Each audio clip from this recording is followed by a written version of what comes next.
establishing their game through physical ability and mentally taking charge of the fight.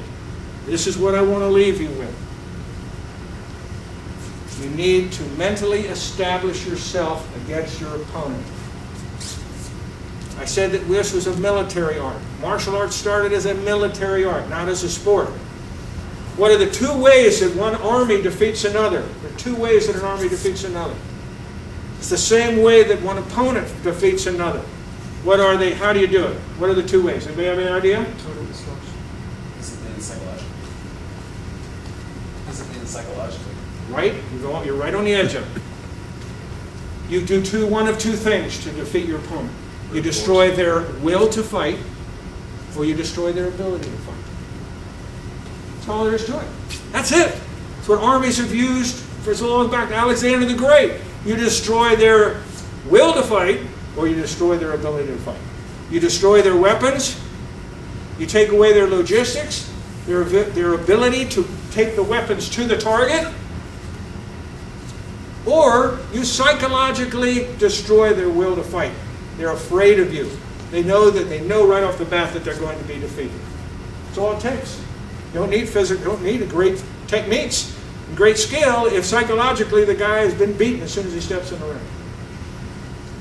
Same thing applies to sport karate. You establish that psychological game with your opponent. And you do that how? You can do it with intimidation. You can do it with just your look on your face. You can do it with your self-confidence. You can do it with your technique. You can do it with your physical ability. There are a million different ways to establish that psychological edge. But it's a part of the game that a lot of people do not think about today. They think it's strictly, can I kick faster? Can I punch faster than the other guy? And a lot of competition today is about how many techniques can I throw and can I hit him before he hits me? They forget there's any defense at all out there. And we've seen a lot of international competition today, which is nothing but guys throwing kicks, kick, kick, kick, kick, until one of them scores. Not a defensive motion anywhere. There's no ability to try to break a guy's balance or his continuous attack or whatever. It's an exchange of offensive techniques. You might as well have two guys sitting at the end of a football field with guns shooting at each other and seeing who's going to hit the other one first. That's basically what it is. Does that make any sense? No, it doesn't make sense. But in reality, that happens. When you get in a tournament and a guy, first thing he does is just start throwing stuff like crazy. Everything he can to keep it on balance.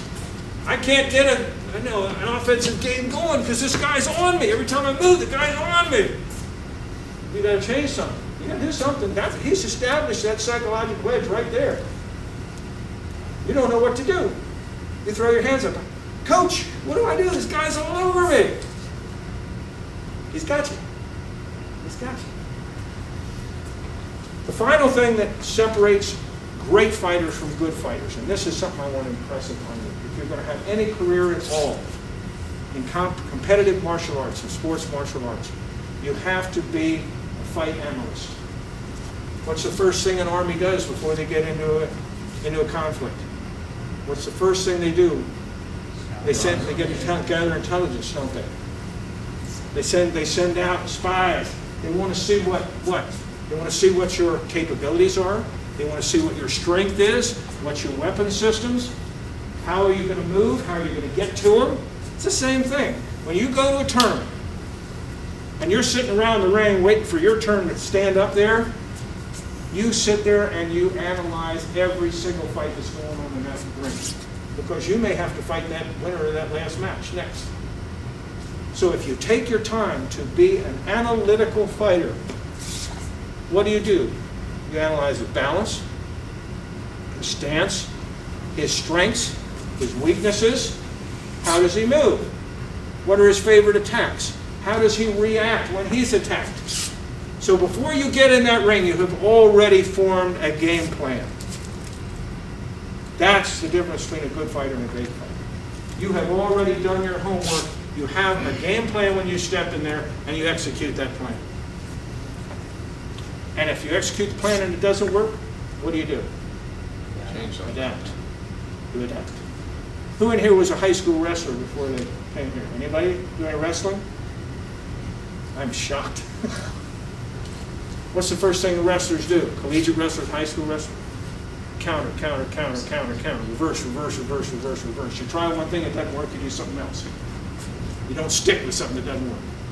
That's something that wrestlers understand extremely well. They meet resistance, they go another way. They meet resistance, they go another way. It's the same thing in fighting. It's strategy.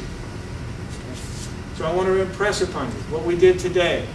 We talked about establishing a good defense. We talked about instinctive and reflexive motion. Respond with reflexive action. Keep yourself balanced. Keep yourself mobile.